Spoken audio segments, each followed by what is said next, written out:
Olá, seja bem-vindo. Está no ar o 27 Segundos pela RCTV, canal 27 da NET Digital. Eu sou Hermes de Luna e vamos direto às imagens do que virou notícia, o que foi manchete em 27 segundos pelas lentes da RCTV.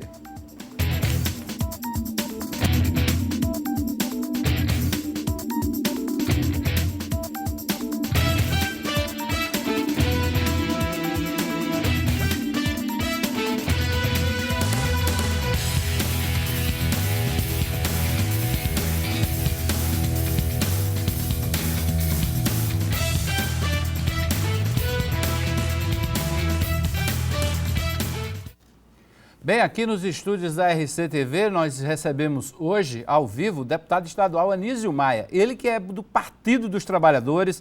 Vamos conversar com o Anísio sobre esse momento político que vive o Brasil, na visão dele, esse processo de impeachment, como é que o Partido dos Trabalhadores está absorvendo aí esse processo em andamento.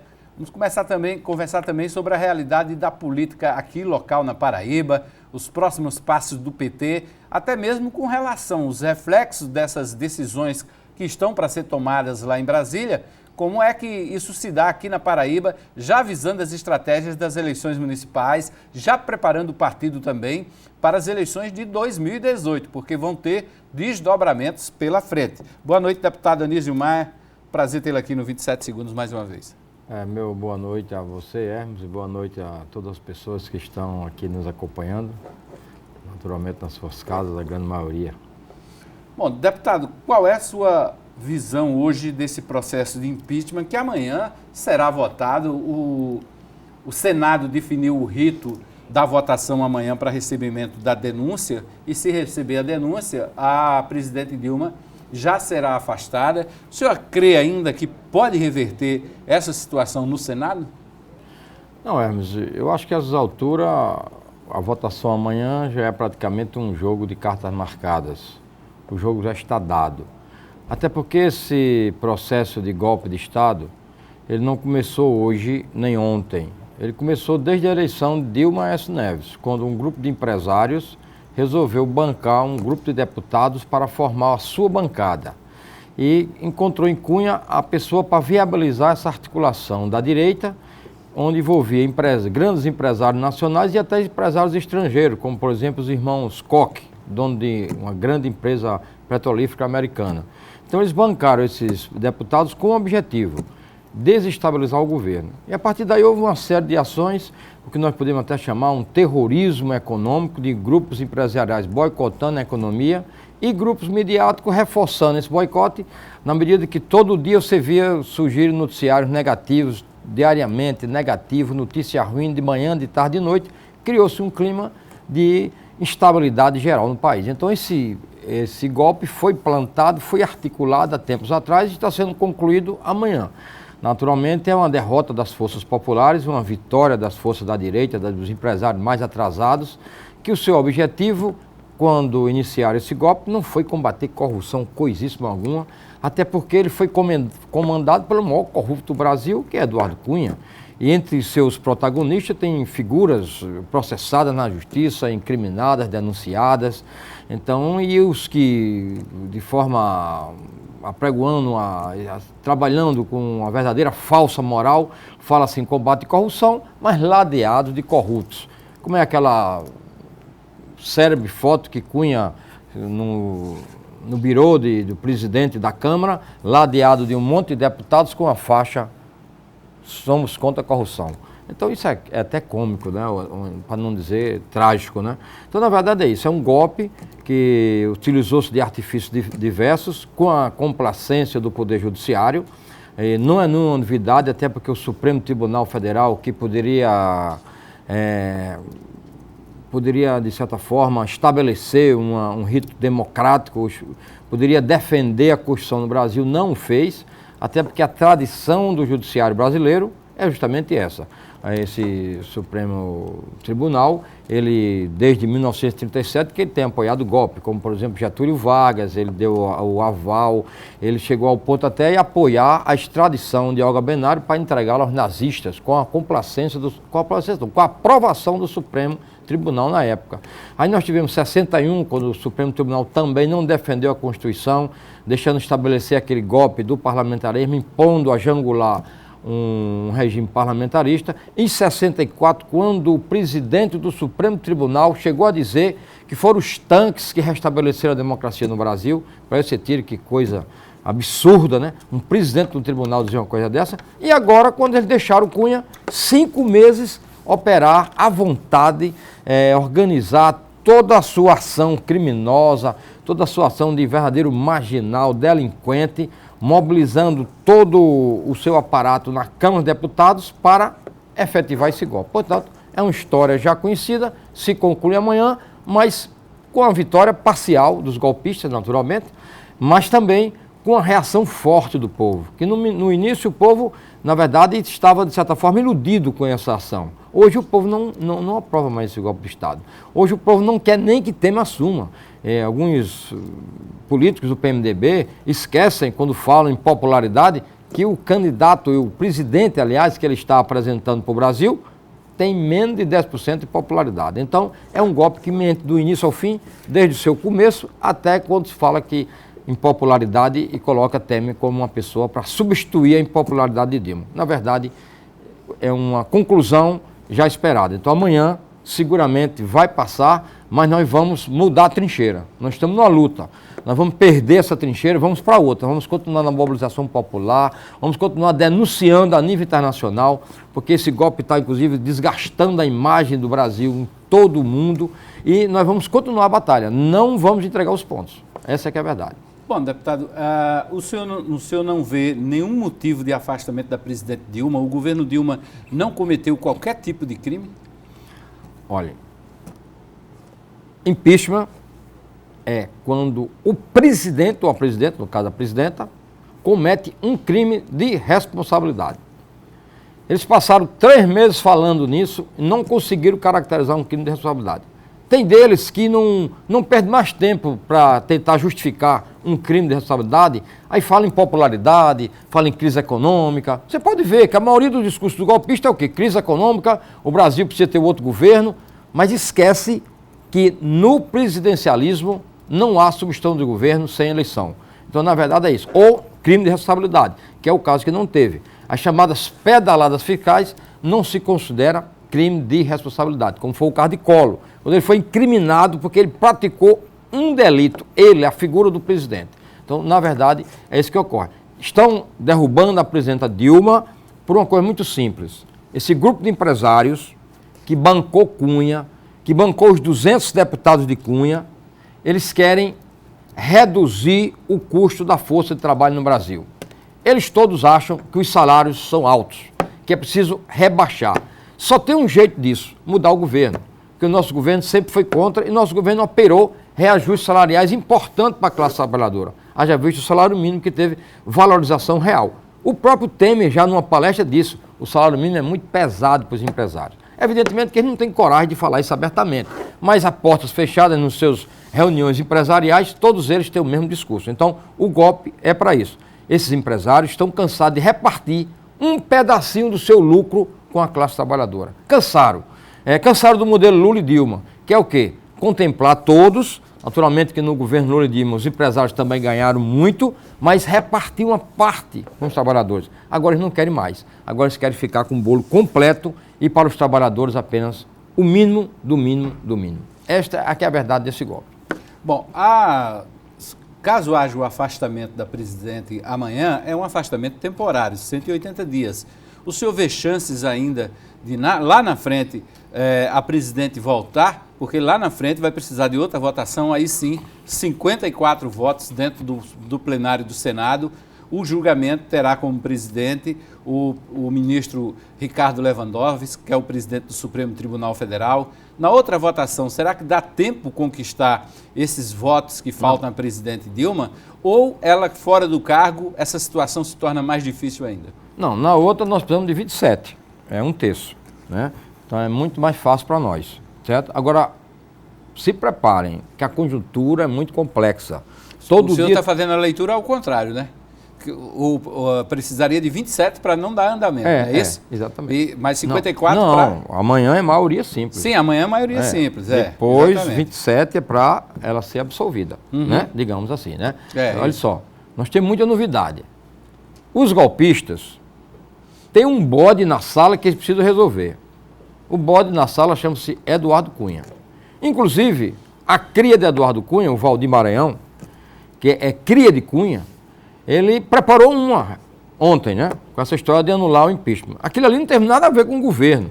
Evidentemente que o governo deixou rolar, porque podia ser até que colasse. Agora, veja só, ali foi Cunha dizendo para a Câmara Federal, dizendo, olha, eu tenho munição, olha que eu tenho poder, olha, eu tenho gente aí que pode fazer um bocado de novidade, pode operar umas coisinhas para vocês. E mais, Cunha tem à mão um dossiê sobre esses 200 pessoas que ele bancou. 200 deputados na mão de Cunha, eleitos por Cunha com as propinas que Cunha arrecadou. Como você sabe, hoje já foi contabilizado quase 600 milhões de reais que passaram pela mão de Cunha. Aquele povo que se escandaliza com o Petrolão, devia se escandalizar com esses 600 milhões que Cunha operou. De onde é que veio esse dinheiro? Qual é a sua natureza? Para quê? Então, imagine 600 milhões. Foi isso que financiou o golpe, que começou com a eleição dos deputados. Naturalmente, Cunha, como um malandro esperto, já tarimbado, que ele não vem de agora, ele é corrupto desde o tempo da Telerne, no Rio de Janeiro, onde ele foi diretor e saiu lá com muitas irregularidades, acusado de um monte de falcatruas. Então, ele tem esse povo na mão, ele tem dossiê, ele tem o rastro, ele tem tudo ali computado. Então, você imagina uma delação premiada de Cunha. Agora, nós vamos cobrar da oposição. Vocês vão deixar Cunha solto? Vocês estão com medo de Cunha mesmo? E vamos cobrar da justiça. Porque o próprio Decildo Amaral, que foi caçado hoje, e tinha que ser caçado mesmo, chegou até a ser preso. Por que não prende Cunha? Por que não prende a esposa de Cunha? Porque a esposa do tesoureiro do PT, coitada, estava num caixa eletrônico, fazendo uma movimentação. Você sabe que caixa eletrônica ninguém movimenta muito dinheiro, né? Caixa eletrônica, inclusive rastreado, que ali está tudo computado. Até a Câmara tem lá dizendo quem tirou e quem não tirou. E foi presa. E por que não prende a mulher de Cunha, que estava lá no exterior, fazendo toda sorte de movimentação financeira num dinheiro sujo? Então, é isso que eles têm que responder. Vocês não são arautos da moralidade? Esqueceram Cunha? Então, Cunha é esse bode na sala. Alguém tem que colocar ele em algum lugar e não tem aonde. É isso que nós vamos ver. Isso vai dar muita novidade. Porque se chegar a ser preso, 200 deputados vão com ele. Aí, meu amigo, muda tudo no Brasil. Aí nós vamos mostrar que esse povo, vamos mostrar, inclusive, de forma definitiva. Olha, esse povo que estava aí fazendo esse golpe, olha quem são realmente. Porque eles já mostraram a cara quando eles votaram no impeachment, né? Dizem até que aquilo era uma senha, viu? Dizem até que aqueles deputados que falavam em família, era uma senha para a Cunha prestar conta do que tinha pago para eles. Isso é uma coisa, na verdade você não tem como comprovar, era uma forma deles se distinguir e dizer, olha, fulano de tal vai dizer isso, fulano de tal vai dizer isso, tal, para provar que ele realmente, na sua contabilidade, aquele povo tinha que receber alguma coisa, ou prestar conta da falcatrua lá, da propina. Então, e eles trouxeram a público quem eles são. Votaram na família, no filho, no pai. E outros até fizeram questão de exibir verdadeira palhaçada, quer dizer, até com fogos de artifício, alegorias. Então, é isso que ficou patente no Brasil. É isso que é a nossa Câmara. Essa Câmara vai explodir. Ela não se segura. E Cunha pode ser esse estupim. É isso que nós queremos. Bom, deixa eu registrar aqui a audiência do Rodrigo Leone, nosso companheiro aqui de TV Correio, do Jackton Kelly, do Cacá Barbosa, do Antenor João, Ranieri Abrantes está por aqui nos assistindo, Elias Barbosa, também a Gilva Neire, da UFPB, a Nayala Carolino, Regina Negreiro, Inaldo é Holanda, enaltece Holanda, é de Carlos Santana, Tarcísio Filho e Paulo Sertanejo. Estão nos assistindo pela RCTV, canal 27 da NET Digital. E registrar que você pode também participar pelo Twitter e pelo Instagram. Nosso perfil é o mesmo nas duas redes sociais, @RCTV_canal 27. O Fidel Maia também participa aqui, nos assistindo na RCTV. Vamos ao intervalo e a gente volta em seguida. Vamos trazer também como é que foi a movimentação hoje aqui em João Pessoa. Em diversas capitais do Brasil, em diversas cidades, aconteceram protestos, manifestações de grupos sociais, especialmente do MST e da CUT. Aqui na Paraíba também foram registrados esses protestos. Vamos trazer como é que foram na manhã de hoje, como eles aconteceram. Fique ligado, a gente volta em seguida, é rapidinho o intervalo.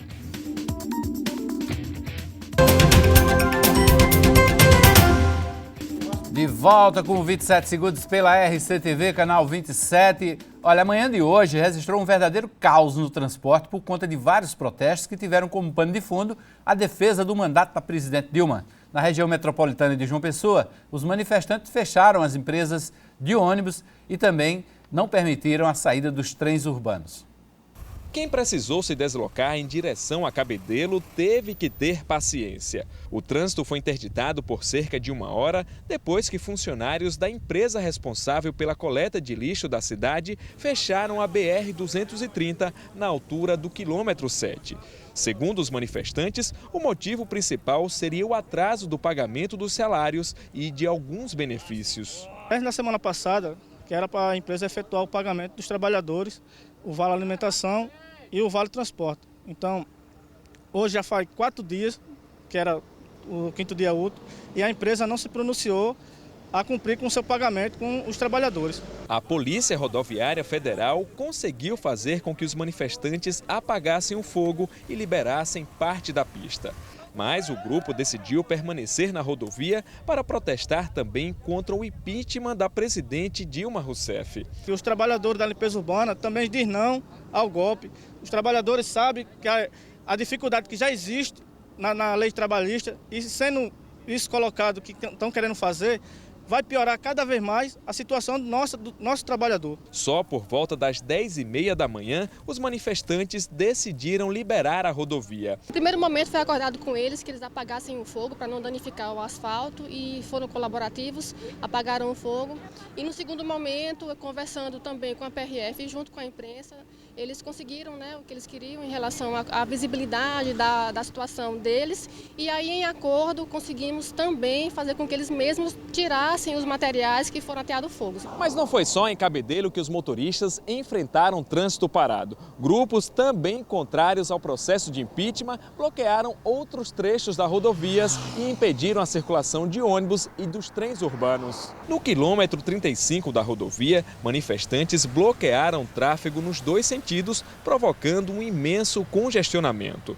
Na CBTU, pneus foram queimados nas linhas dos trens, deixando as estações fechadas. Já no bairro José Américo, os protestos se concentraram em frente a essa empresa de ônibus.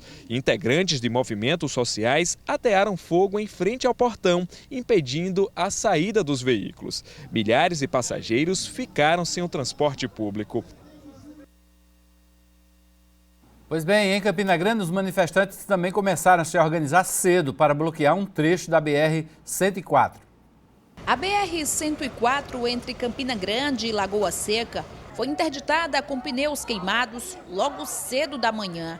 Uma longa fila de carros se formou nos dois sentidos. Bom, acho justa essa forma de protesto, porque no momento que você impede uma outra pessoa de ir e vir, como exemplo, para o meu trabalho, quero trabalhar no posto de saúde, tem pessoas me esperando, para fazer o atendimento e não tem, eu acho errado essa forma de protesto. O bloqueio foi em apoio à presidente Dilma e contra o impeachment, mas quem estava parado não gostou nada da ideia. Quem paga é os usuários da BR, que paga. Eu acho muito errado. O fogo foi apagado por uma equipe do Corpo de Bombeiros e o trânsito, acompanhado pela Polícia Rodoviária Federal, liberado em seguida. Só que, ao mesmo tempo, manifestantes fechavam a BR-230 na entrada de Campina Grande, também com pneus queimados, faixas e cantando palavras de ordem. É o povo dizendo não ao golpe que está em curso e dizendo, avisando aos senadores que o povo não sairá das ruas até que esse golpe seja efetivamente barrado. O engarrafamento formado se estendeu por quilômetros. Essa mulher, que passou 3 meses para conseguir uma consulta médica, estava irritada. 3 meses para conseguir. Só que agora aconteceu isso aí, né? Mas eu já liguei para ela e pedi para ela esperar a gente, que estamos indo para lá. Por causa desse protesto que não deu tempo de chegar de 7 horas, está marcado para 7 horas. Aí eu liguei para a moça lá, aí ela disse que ia esperar. É difícil, né? É. Só que, porque é particular, né, aí ela espera. Depois das 9 da manhã, os manifestantes liberaram a via e seguiram em caminhada para o centro da cidade. De acordo com a PRF, o movimento foi pacífico. Sim, são manifestações pacíficas, muito embora essa queimação de pneus sobre a rodovia não seja algo que eu diria pacífico, né? É algo reprovável, por sinal, que nós já tentamos orientar os manifestantes que de forma nenhuma façam assim. Estamos tentando também dialogar com eles, porque não adianta ir para o confronto nesse momento. Vivemos um período muito difícil e conturbado, mas com um pouco de paciência e diálogo a gente consegue resolver essa situação. Pois é, essa posição aí mais moderada, né, mais ponderada do Policial Rodoviário Federal, né, deputado? Qual é a sua opinião sobre essas manifestações? Até que ponto essas manifestações ajudam a divulgar esse protesto dos movimentos sociais, que é um protesto, diga-se de passagem, legítimo, estão marcando posição a respeito do que eles pensam, mas qual a sua avaliação disso? Isso ajuda ou isso atrapalha na imagem? Não, olha, toda manifestação causa transtorno, não tenho dúvida, né? Quando faz até um comício num determinado local, você tem que desviar o trânsito, todos. Agora, na luta política, na verdade, você tem que, em certos momentos, usar as armas que você tem na mão. Eu vi, me parece que é o presidente do PSDB da Paraíba, revoltado com a forma como a população está se manifestando. Aí eu digo, acho interessante. Esse povo inviabilizou o Brasil durante um ano. Esse povo criou um caos no Brasil durante um ano. Esse povo inviabilizou o governo durante um ano. Aí quando os trabalhadores saem na rua durante 2 horas, ficam revoltados. Então, na verdade, é uma coisa que tem que ser vista. Agora, a mobilização sendo pacífica, tudo bem. Toda mobilização tem transtorno, mas eu chamo a atenção para o guarda rodoviário. Vi nele uma pessoa muito sensata, muito educada, respeitando o movimento, dialogando e cumprindo seu papel como agente público, né? É um exemplo a ser seguido, esse rapaz que se externou há pouco. Deputado, o senhor acha que essas manifestações, esses protestos, tendem a se alastrar caso haja o afastamento da presidente Dilma, ou eles podem perder força? Olha, primeiramente, eles estão vendendo a mercadoria, estão dizendo que a culpa dos problemas do Brasil é nossa. Em certo momento, até o povo esqueceu todos os benefícios criados nos governos do PT, tudo que foi feito até o momento. Houve um certo esquecimento, mas logo, logo o povo vai chegar à razão. Eles têm que entregar a mercadoria que prometeram. Eu quero ver. Eu quero ver eles resolver os problemas do Brasil como eles estão dizendo. Na verdade, é porque eles têm uma forma de resolver. Arroxo fiscal. Aí se preparem. Estado mínimo. Como eles dizem que o Estado gasta muito com programas sociais. Se gasta muito, o que é que vão fazer? Lógico que vão querer diminuir. Então, é isso que eles vão ter que apresentar ao povo, essa fatura. Então, logo, logo, eles vão mostrar a cara. O que é que eles querem. A forma como eles querem resolver o problema do Brasil. Não é do Brasil. Eles querem resolver o problema dos empresários. Esse povo não pensa em trabalhador. Quando eles falam em 11 milhões de desempregados, que é mentira, não tem 11 milhões, essa estatística tem que ser revista. Não vamos ver o IBGE, não chega a isso. Mas quando o Fernando Henrique entregou o governo, Fernando Henrique do PSDB, para os jovens que não se lembram, ele entregou o Brasil com 14 milhões e a população era menor. Aí nesse tempo eles não ficavam escandalizados. Então, nós reduzimos o desemprego, mesmo com toda essa crise, que uma parte foi eles que criaram, com o terrorismo econômico, com o boicote a investimento.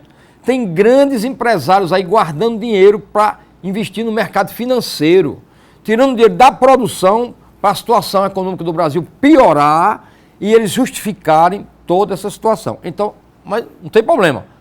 A partir de amanhã, eles vão ter que apresentar a mercadoria que prometeram.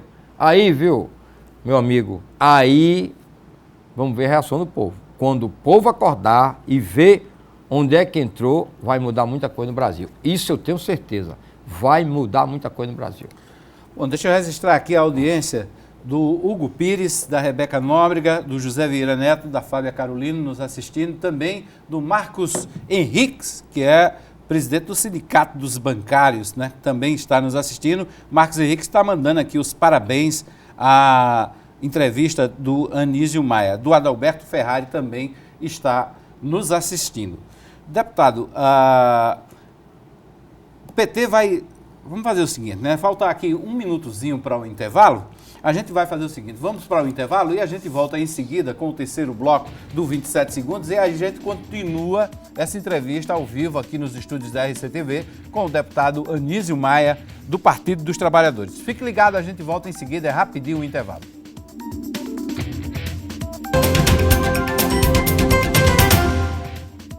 De volta com 27 segundos, na noite desta terça-feira, ao vivo, entrevistando o deputado Anísio Maia, ele é que é do Partido dos Trabalhadores. Bom, deputado Anísio Maia, vamos falar um pouquinho de eleições municipais, né? A vida continua, o processo do impeachment deve ter andamento amanhã no Senado Federal. Aliás, a previsão é de que a sessão do Senado dure por volta de 16 às 20 horas seguidas. Vão ter 2 intervalos nesse período para os senadores se ausentarem, intervalos de 1 hora, mas a previsão é de que cada senador faça aí 15 minutos de discurso, depois tem a defesa das lideranças e ainda, além dos 81 senadores, tem a fala do advogado-geral da União, da AGU, José Eduardo Cardoso, que falará 15 minutos. Amanhã, os autores do impeachment não falarão. Apenas o relator da comissão especial, Antônio Anastasia, senador do PMDB de Minas Gerais, e depois dele, o advogado-geral da União, José Eduardo Cardoso. Então vão ser mais de 16 horas de sessão, mas a previsão do presidente do Senado, Renan Calheiros, é que a votação ocorre ainda na noite desta quarta-feira. Ninguém sabe que horário isso vai terminar, vai ser concluído. Nós vamos estar aqui ao vivo amanhã também no 27 segundos, um olho aqui nos nossos entrevistados, também um olho na TV Senado, para se o resultado sair até 10 horas da noite, né, a gente traz em primeira mão esse resultado dessa votação amanhã, que pode afastar do cargo a presidente da República. Não é uma decisão fácil, seja qual for o resultado, deputado. Não é uma decisão fácil, afinal de contas, é um mandato de presidente da República que está em jogo, né? Afinal de contas, foram 54 milhões de votos, né? Exatamente, 54 milhões de votos. Então, ninguém pode desconhecer o peso de uma representação como essa. Eu, inclusive, estou pegando um avião de madrugada, estarei lá em Brasília. O senhor vai para Brasília? Vou me solidarizar com a presidenta Dilma, vou ficar lá o tempo necessário, só volto depois que, se for o caso, a gente descer da rampa junto. Todas as lideranças do PT, estarei lá representando a nossa pequena Paraíba, e mostrando que ela é uma presidente digna, ela está sendo destituída por um golpe de Estado e nós vamos descer a rampa, se for o caso, de cabeça erguida, para ocupar outra trincheira. Estamos abandonando a primeira trincheira obrigatoriamente, mas vamos nos posicionar na próxima e aí até nós virarmos esse jogo, que eu acho que nós podemos virar ao longo do tempo, porque esse povo que está pregando vender uma mercadoria que não vão de jeito nenhum conseguir encontrá-la para entregar ao povo, que na verdade eles criaram um caos tão grande que eles mesmos vão ter problema para resolver. Bom, o Luiz André está dizendo aqui que o senhor é um ótimo deputado. Agora está dizendo aqui também, essa é a parte boa do comentário, ele está dizendo, pena que tem a mente tão partidarizada. Aí o Luiz André Souza, é a opinião do nosso telespectador, também tem o perfil Indignação Expressa, está acompanhando aqui, inclusive retuitando essa entrevista do deputado Anísio Maia, do Partido dos Trabalhadores. Democracia é bom por isso, né? A gente é verdade, é. Fala, dá opinião de todos os lados, de todas as posições. Aqui mesmo a gente já ouviu todos os lados desse processo, desse envolvimento desse processo. No Rede Debate a gente também tem polêmicas aqui acaloradas também sobre o tema. José Vieira Neto, que está nos assistindo, sabe disso. Deputado, essa é uma organização do Partido dos Trabalhadores? Como é isso? Vai ter uma movimentação em Brasília de apoio a Dilma? Houve uma convocação? Não houve convocação, é espontâneo. Eu mesmo estou indo espontaneamente. E tem várias pessoas indo de todo o Brasil espontaneamente. Não houve um chamamento do PT. Até porque nem precisa, as pessoas estão tão envolvidas, estão tão querendo participar, querendo enfrentar esse golpe, eu digo a militância do modo geral, e que não haveria necessidade. Mas nós, como liderança do partido, temos a obrigação de nos solidarizar com a nossa presidenta, tão atacada.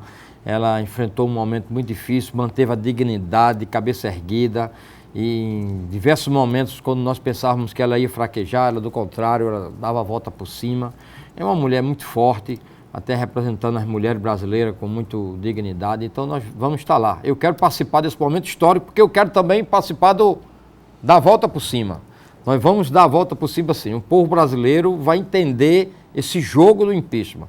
E nós, quando o povo entender, eu vi até uma frase, eu não sei de quem foi, de Leonardo Boff, um pensador católico, dizendo assim: se o povo brasileiro soubesse o que estão tramando contra ele, as ruas não ia caber tanta gente para protestar. Então é isso que é a verdade, que nós entendemos assim. Pois é. Deputada, aí vamos falar um pouquinho de eleições municipais. Partido dos Trabalhadores, a partir desses episódios todos, porque o Partido dos Trabalhadores fez uma grande aliança para chegar ao poder central, né? O próprio Lula formou um palanque, e esteve aqui na Paraíba, inclusive, com vários aliados do PMDB, né, para chegar ao poder. Chegado o momento do Partido dos Trabalhadores, como instituição partidária, rever essas políticas de aliança? Eu não tenho a menor dúvida que o partido depois tem que parar para uma grande reflexão.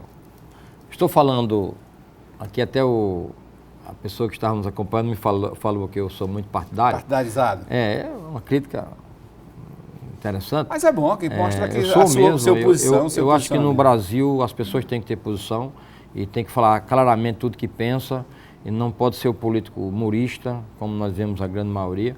Agora, eu acho que o PT tem que refletir a sua história, os seus erros. Não estou aqui dizendo que o PT não teve erro. Agora nós tivemos um grande erro. E veja só, criticavam o PT porque era radical, logo no início. Aí o PT deixou de ser radical, foi ser moderado, digamos assim. Aí começou a procurar outros partidos e políticos tradicionais para se unir. Aí veja no que deu. Então, na verdade, o que está acontecendo não é um fracasso do PT, é um fracasso dessa política brasileira, porque todas as instituições saem arranhadas, manchadas, saem, de certa forma, desgastadas. O próprio Câmara Federal, eu já vi pesquisas que apenas 5% dos brasileiros acreditam nos deputados federais. E talvez, se for para a Assembleia Legislativa, aumente um pouco mais, mas é coisa parecida. É porque esse modelo político está exaurido. Esse modelo político não mais serve para fortalecer a democracia do Brasil e representar os brasileiros. Porque ele tem um vício que compromete tudo. Ele é dominado pelo poder econômico. Então, quando você chega para um cidadão e pergunta, muitas vezes um cidadão modesto, você diz: olha, fulano, você é uma liderança tal, você é um cara tão representativo, você não vai ser candidato não. O que é que a pessoa diz? Geralmente diz: vou não porque eu não tenho dinheiro. Não é assim? Isso, exatamente. Então, tem que acabar isso. Enquanto que a política só for para quem tem dinheiro, vai haver tudo isso. E o PT não soube tratar disso. O PT se deixou envolver pela essa política, digamos assim, suja.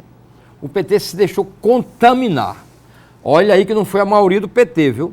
Porque você for olhar, mesmo com todo esse escândalo de corrupção, o PT é o partido menos contaminado. Ainda é. Lógico que a Rede Globo coloca o PT como o pior partido do mundo, que só tem corrupto. Tá, mas vamos deixar a Rede Globo de lado. Essa mídia que nós sabemos que ela é partidária mesmo, ela defende o PSDB, o Democrata, essas coisas todas. Mas vamos para a realidade. Então é isso.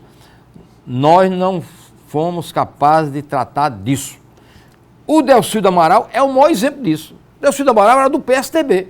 Isso. Era cria do PSDB. Estava lá na Petrobras, operando no governo Fernando Henrique Cardoso.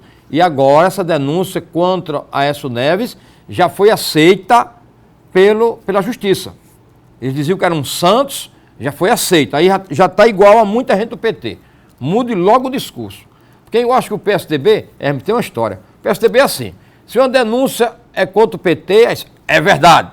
Foi denunciado, já está condenado. Aí quando a denúncia é com o PSDB, um dia desse Cascão Lima estava dizendo isso. Não, nós temos que investigar, tem aí o direito, a presunção da inocência, só tem culpado quando se prova. São dois comportamentos diferentes.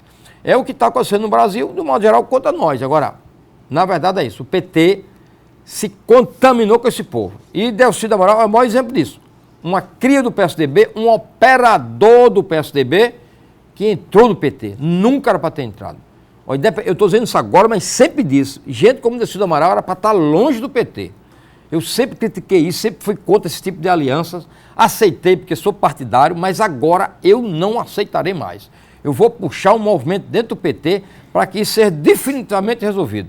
Que venha para o partido aquelas pessoas que fazem política por ideologia, por vontade de trabalhar por mudanças reais para se ver a coletividade. Agora, esse povo que vem fazer política pensando em arrumar um emprego melhor, arrumar um lugar ao sol, só para ele, aí tem que procurar outro partido. Vamos começar aqui na Paraíba. Sim. Eu vou defender uma intervenção aí em um monte de municípios. Temos que dissolver um bocado de diretório. Quantos, não, pelo menos? No mínimo 50. No mínimo 50. Um bocado de vereador, aliás, já saiu um bocado. Porque tem Partido dos Trabalhadores aqui com vice-prefeito do DEMPRE, prefeito do PMDB com vice-prefeito do PT. O caso de Patos é um deles. Não, Patos nós somos vice-prefeito do PMDB, né? Naquele momento nós éramos aliados do PMDB, né? Do PMDB, exatamente. E agora não. Então, mas tem diretório do PT que não tem nada de PT. Ele recebe ordem do chefe local lá, que muitas vezes é do Democrata ou qualquer coisa desse tipo. Então isso tem que sair do PT. Tem que ficar no PT quem é petista, quem quer ser candidato para se sacrificar. Aquele candidato que diz assim, não, eu vou sem dinheiro, mas vou para o meio da rua, vou fazer discurso, vou pegar um megafone, vou subir num muro, fazer um discurso, vou para a reunião nas comunidades. Então esse é o candidato, é o militante que nós vamos querer. Aqueles que dizem assim, olha, o que é que tem para nós, o que é que eu vou ganhar, isso aí, meu amigo, pegue descendo, procure outro partido que nós temos que aprender a lição. Essa lição da gente se chegar muito junto desses partidos tradicionais, dessa política suja, nos contaminou. Aí nós agora temos que fazer o contrário. Fazer a depuração. É, a depuração. Começando pelos diretórios municipais. O nome é muito forte, mas é a depuração mesmo. Começando pelos diretórios municipais. Começando pelos diretórios municipais. Eu vou defender ardorosamente isso. Não só a política de dança, como a própria política. Isso vai ter resolvido. Olha, na próxima eleição, o PT está com candidato a presidente, claro, ou pode ser um candidato da Frente Brasil Popular, eu pelo menos defendo que seja um candidato da Frente Brasil Popular. Um candidato do Movimento Popular. Nós temos aí o PDT, nós temos os setores do PSB, como aqui na Paraíba, o governador Ricardo Coutinho teve um papel importantíssimo, junto com várias lideranças do PSB, vários deputados do PSB, ficaram firmes na luta pela democracia, defendendo as conquistas sociais dos trabalhadores. Então nós temos que aglutinar todo esse povo, o próprio Ciro Gomes do PDT, e aí vai o PCdoB, teve um trabalho muito bonito, muito firme nessa luta, porque inclusive a mídia quando fala, só fala do PT. Você pode olhar que muitas vezes a pessoa até absorve isso. O PT está se manifestando, o PT não sei o quê, é como se fosse o Satanás. Agora, não é só o PT não, gente. Tem vários partidos. Vamos dar a notícia certa. Lá está o PCdoB, está o PDT, aqui na Paraíba está também o PSB, até o PSOL está também, aí está a CUT, está o MST, está diversos sindicatos. Então é isso. Não é só o PT. E eu quero, a minha concepção é que nós temos que juntar todo mundo num bloco político partidário para garantir as conquistas dos trabalhadores brasileiros na próxima eleição. Agora, essa sua ideia da intervenção nos diretórios municipais da Paraíba, que estão aliados aos partidos que são a favor do impeachment, isso tem que partir do diretório estadual, né? É, do diretório estadual. Tem que partir. Essa proposta o senhor vai levar? Se depender da atual presidente, estamos tranquilos, porque Juscelia defende isso também.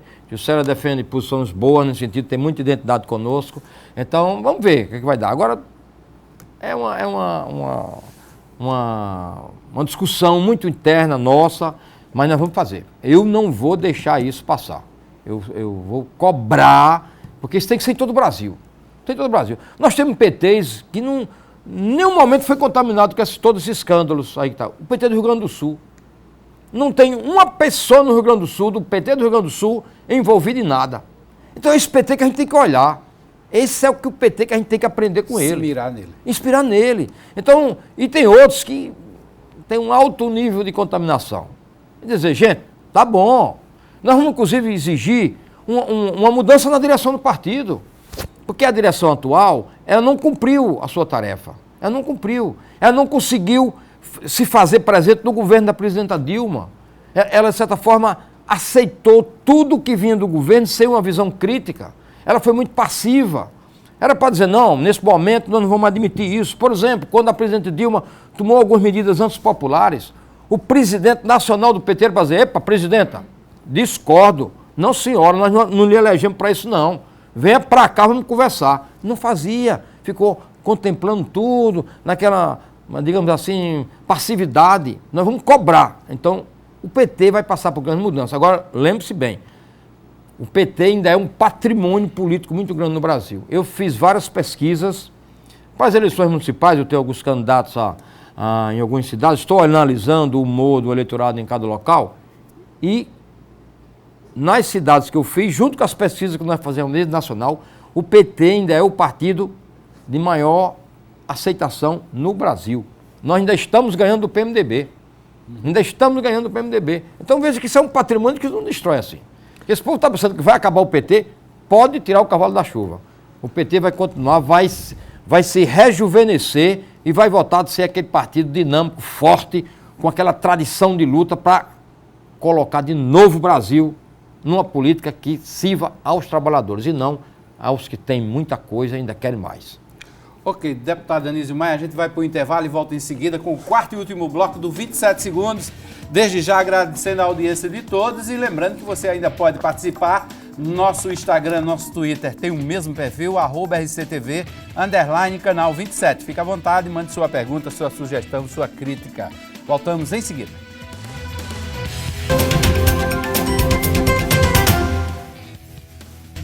De volta com 27 segundos, na noite desta terça-feira, ao vivo, nós estamos recebendo o deputado estadual Anísio Maia. Também agradecer a audiência do pessoal que está aí no grupo de WhatsApp. Já fui informado aqui nos bastidores que tem muita gente nos assistindo e movimentando o grupo de WhatsApp, especialmente aqueles que seguem o deputado Anísio Maia, que tem um deputado Anísio Maia entre os participantes desse grupo. O senhor também gosta de usar redes sociais, né, deputado? Eu estou aprendendo agora. Está aprendendo. Obrigatoriamente nós temos que entrar, porque isso é uma ferramenta que é imprescindível hoje. E hoje, para o político se movimentar até, né, para essa movimentação do político também é importante, a comunicação do político também é importante.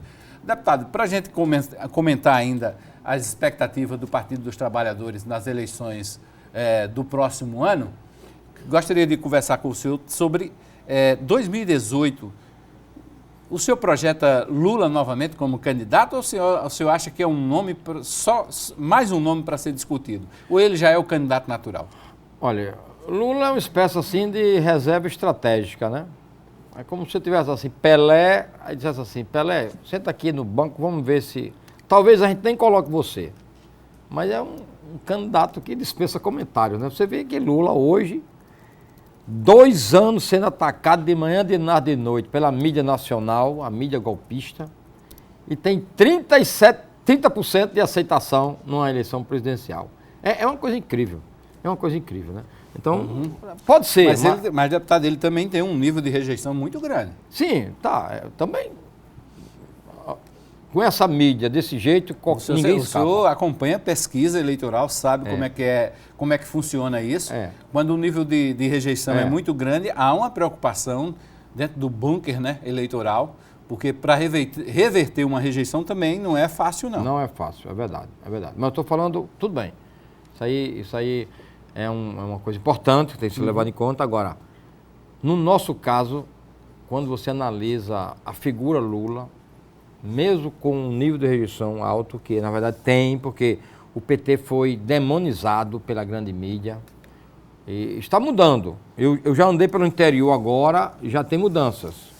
Agora é o contrário, agora o povo está preparando uma resposta para os golpistas. Eu já fui em cidade do interior que tinha gente esperando alguns deputados federais participar de festa para vaiar, para, de certa forma, se manifestar repudiando a sua presença. Então, já está mudando. Agora, ninguém tem essa performance de Lula. Ninguém no Brasil. Inclusive, é ruim para o Brasil, sabia? Porque era bom que tivesse novas lideranças surgindo, isso era muito bom para a democracia do Brasil. Mas mostra que o nosso sistema político está tão inadequado, está tão caduco, que não se gerou nem novas lideranças. Nós temos políticos ainda que vêm há 30 anos representando o Brasil. Então isso não é legal. Era bom que nós tivéssemos várias opções, inclusive de todos os partidos, né, para a democracia. Agora, eu sou favorável que o PT não imponha um candidato. Sou favorável que o PT reúna as forças políticas que estão conosco e discutamos quem é o melhor candidato para disputar a eleição. Porque o importante é um programa político. Eu acho que uma coisa, eu defendo um modelo muito parecido como no Chile, a concertação democrática, né, que são os partidos de esquerda, que inclusive há um rodízio, um mandato é um partido, o outro mandato já é um outro. Eu acho isso muito interessante porque oxigena a política e abre espaço para uma crítica mais forte e até um acompanhamento melhor por parte da população. Pois bem, a gente vai falar sobre a eleição municipal aqui em João Pessoa, né, que o deputado Anísio Maia também tem uma base muito forte aqui em João Pessoa. Por isso mesmo eu vou puxar o gancho das discussões na Câmara Municipal de João Pessoa. A oposição ao prefeito Luciano Cartacho, inconformada com o arquivamento do pedido de abertura da CPI da Lagoa, prometeu levar a questão à Justiça. A base aliada ao prefeito Luciano Cartacho rebate. O vereador Dinho, por exemplo, está confiante no parecer dos procuradores do Legislativo e não acredita em mudança no direcionamento pelo Judiciário. Desespero da oposição. Me digam um escândalo da Prefeitura de João Pessoa. Não existe um. Aí eles querem criar agora a CPI da Lagoa, véspera de uma eleição, coisa que já foi inclusive debatido. A obra vai ser entregue agora em junho e a oposição vem tratando dessa forma. Querer falar mal de uma obra que é de grande... o público da nossa cidade vai ser inclusive uma obra do centro de João Pessoa, que vai ser o nosso cartão postal, o cartão de visita da nossa cidade. Aí a oposição fica querendo agora jogar o nome da Câmara Municipal, a CPI. Me diga um escândalo que a Prefeitura de João Pessoa tem. Só a invenção da Lagoa. Então, desespero deles, eu não vou entrar no mérito. Os 5 critérios que foram estabelecidos para dar entrada na CPI, eles não obtiveram 2. A CPI está arquivada e cabe a eles recorrer à Justiça. Agora, eu acredito na Procuradoria da Casa. Então, eu acredito que essa CPI é no sentido eleitoreiro, mais nada. Outro vereador que também defendeu a gestão de Luciano Cartacho foi Bira, que é do PSD, do mesmo partido do prefeito. Ele também criticou a judicialização do arquivamento da CPI da Lagoa. O grande desespero é exatamente o fato de nós estarmos finalizando essa obra impactante para a cidade, impactante para os pessoenses, e esse desespero todo de tentar politizar através de uma CPI demonstra exatamente que o prefeito Luciano Cartacho vai muito bem. Nós, da bancada do governo, vamos agir com naturalidade, até porque, desde o início, temos feito debate em relação à Lagoa, temos feito debate em relação ao relatório da CGU, encaminhamos, inclusive, uma discussão através de uma reunião da Comissão de Políticas Públicas sobre a resposta da Caixa Econômica Federal ao relatório da CGU, de forma que nós estamos bastante tranquilos, tanto do ponto de vista legal como do ponto de vista político, e também sabendo da importância que essa obra tem em relação à nossa cidade. Bom, tá aí os 2 vereadores da base aliada do prefeito. Aliás, o prefeito... Da oposição... Não, da oposição não.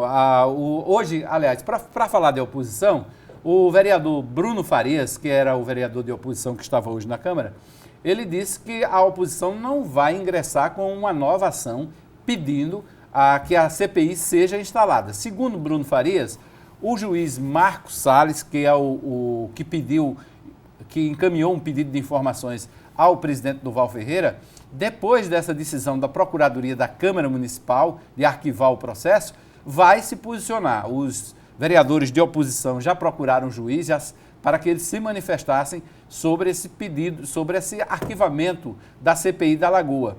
E o juiz disse que vai dar o seu despacho, a sua sentença, analisando esse arquivamento. Bruno Farias era um vereador de oposição hoje que estava dando entrevista a respeito desse assunto na Câmara Municipal. Agora, eu estava falando, deputado, que o prefeito Luciano Cartacho foi do Partido dos Trabalhadores, foi eleito, inclusive, pelo Partido dos Trabalhadores. Qual é o tamanho da falta que vai fazer nas eleições deste ano? Não, na verdade, o prefeito Luciano Cartacho foi a grande decepção que nós tivemos, né? Eu, particularmente, e vocês todos sabem o meu papel na sua eleição, mas a política, a decepção faz parte da política, né? Agora mesmo, no episódio de Dilma, um movimento enorme de traição, né? Que você jamais esperava, né? Exatamente. Eu mesmo participei de um programa de televisão que estava a esposa de veneziano, agradecendo a presidenta Dilma, honrada por ter participado do seu governo, ter tido a oportunidade de ter participado de um governo tão bom, com tantas coisas boas que ela estava saindo, mas agradecendo a Dilma. Inclusive, ela se expressa muito bem, uma pessoa muito educada, a esposa de veneziano. Aí, no outro dia, o seu esposo, que não é o fato de ser esposo, mas ele é o líder político dela, naturalmente ele tem uma dimensão maior do que a pessoa da sua esposa, talvez depois seja ela, né, isso é a política, isso. Mas a dimensão maior é dele, ele é o comando. E aí, Dilma não presta para nada, o governo tem que sair, o PMDB vamos sair, porque esse governo é assim. Meu amigo, tenha paciência. Então, mas é a política que está aí, né? É essa política que a gente tem que mudar, é esse sistema político que está podre. Então, mas é isso, uma grande decepção, uma lição também para o PT, uma lição. Nós temos que ainda analisar melhor essa história desse saída de Cartacho do PT. Nós temos algumas críticas também a fazer ao partido. Agora, nós vamos entrar na eleição fortes, sob o ponto de vista político. Nós vamos ter a nossa candidatura, é uma boa candidatura, porque nós temos um candidato que sabe se expressar muito bem, tem conteúdo político, tem um posicionamento muito firme, e nós vamos debater os temas da cidade. Independente se seja aquela história de quem é mais bom de voto, quem não seja, porque tem que acabar também esse negócio de eleição, que parece uma corrida de cavalo, se valoriza aquele cavalo que corre mais. A eleição tem que procurar as ideias das pessoas também, tem que ver o que tem a apresentar à sociedade, à cidade. E, inclusive, surpreendentemente, a nossa chapa de vereadores é melhor do que a gente esperava. E as pessoas, depois que começou toda essa confusão do impeachment e tal, nós fomos procurados por diversas pessoas querendo se filiar para ser candidato ao PT. E qual é a projeção em termos de eleição de vereadores aqui na capital? De fazer quantos vereadores? Olha, nós temos uma boa chapa, pessoas representativas. Na nossa chapa são pessoas que têm um bom trabalho político, comunitário, sindical, social. E nós seguramente poderemos eleger 3 vereadores, seguramente 3 vereadores na nossa chapa. Vai depender do desempenho da chapa majoritária. Eu acho que o nosso candidato, Charlton Machado, vai cumprir esse papel. Nós vamos conseguir mostrar à população que nós temos um candidato que sabe fazer isso, tem conteúdo para fazer. Mostrar à população, quebrar inclusive alguns preconceitos contra o partido, desfazer algumas mentiras, mostrar a ação do PT a nível nacional. Então, vai ter essa possibilidade muito importante, por isso nós temos que ter essa candidatura própria. E a militância está pronta e agora revigorada, porque essa militância que ficou no PT, e veja só, é uma coisa que tem que valorizar na política. Nós tínhamos companheiros que saíram da prefeitura solidariamente ao PT, e depois ficaram desempregados. Pessoas que tinham, inclusive, bons cargos na prefeitura e fizeram opção por uma política verdadeira. Quer dizer, não estão ali por causa do emprego, estavam ali para trabalhar. Então, esse povo revigorado, com essa militância, com um melhor conteúdo, que vai fazer a nossa campanha. Uma campanha naturalmente difícil, é uma campanha difícil, não tem a menor dúvida, mas nós vamos fazer uma boa campanha de uma pessoa. Deputado, só um minutinho que falta aqui para a gente encerrar. Eu queria sua opinião sobre a CPI da Lagoa. CPI da Lagoa, sinceramente, O presidente da Câmara Municipal, ele não tem nenhum argumento para não criar essa CPI, para não torná-la efetiva. Até os 3 argumentos que ele falou não tem nada a ver uma coisa com outra. Falando até em prazo para a implantação da CPI, são argumentos ridículos. E depois vem um vereador dizer que estão politizando o tema. Ai, meu Deus, a Câmara é política ou não? Como é que um político fala que tá errado politizar? Absolutamente. Um político tem que fazer política. E a função da oposição é justamente essa. Eu acho importante esse trabalho da oposição. Até porque eu sei que já fui oposição e sei que é importante. Então, na verdade, essa CPI não tem nenhuma desculpa. Os argumentos são muito frágeis, inclusive suspeitos. Porque o presidente ficou com ela debaixo do braço um bocado de tempo, ninguém sabe por quê. Ninguém sabe o que foi negociado naquele momento. Então é uma coisa deplorável. Eu acho até que essa Câmara Municipal de João Pessoa tem que sofrer uma grande renovação. Tem alguns vereadores interessantes que fazem um bom trabalho, mas infelizmente a maioria faz um trabalho não muito politizado. Os debates lá estão cada vez mais pobres. Nós já tivemos Câmara Municipal de João Pessoa com grandes representações, em tempos que haviam debates com profundidade na casa, e esse debate está sumindo da Câmara. E eu acho que há a possibilidade do povo de João Pessoa estabelecer uma grande renovação na Câmara, que é necessário para que lá tenha debates de interesse da sociedade e não debates tão despolitizados e tão sem conteúdo como é a maioria dos debates que são feitos naquela casa. Infelizmente, essa é uma realidade. Ok. Deputado Anísio Maia, mais uma vez agradecer a sua presença aqui no 27 Segundos ao vivo. Boa noite. Eu que agradeço a oportunidade, é sempre importante debater com você é sempre um jornalista com muita ética, com muita capacidade de trabalho, no bom jornalismo. Ainda bem que ainda existe esse bom jornalismo, e eu digo sempre, ainda bem que tem a mídia regional, viu? Essa mídia aqui da região, porque senão a gente não tinha condição de falar com ninguém. Porque se for pensar na grande mídia, nós estaríamos todos mortos, sob o ponto de vista político. Mas ainda bem, parabéns pelo seu trabalho e estou sempre à disposição para nós continuarmos esse debate. Obrigado, deputado. Amanhã estamos de volta com o 27 Segundos, 9 da noite, aqui na RCTV, ao vivo. Vamos acompanhar aqui ao vivo o andamento da votação no Senado Federal. Se der tempo, claro, a gente traz em primeira mão aqui o resultado final dessa votação no Senado Federal. A todos uma boa noite e até amanhã.